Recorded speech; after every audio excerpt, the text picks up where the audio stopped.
सघाउ एकदम भारी छ साउदा ट्याग हुन्छ तर म थाकिसके म पनि त काम सिकाउँछ अनि लो आयो भने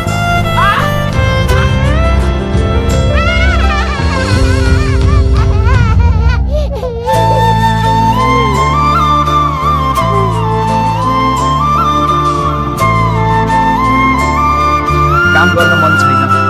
मलाई पनि अरूले नदेखेको बेला आराम गर ठिक छ म पनि ठिक छ म सिमेन्ट घोलेर दिन्छु बस म इट्टाको वाल लगाउँछु एकदम स्लो मोसनमा काम गर्छु मजा आउँछ यिनीहरू थक्का हुन् काम चोर हुन् यिनीहरूलाई म राख्दै कामबाट निकाल्छु यस पालीले हामीलाई एक चान्स दिनु अब काम हामी राम्रो गर्छौं ननिकाल्नुस् यिनीहरूलाई पनि त पैसा चाहिन्छ परिवार पाल्नको लागि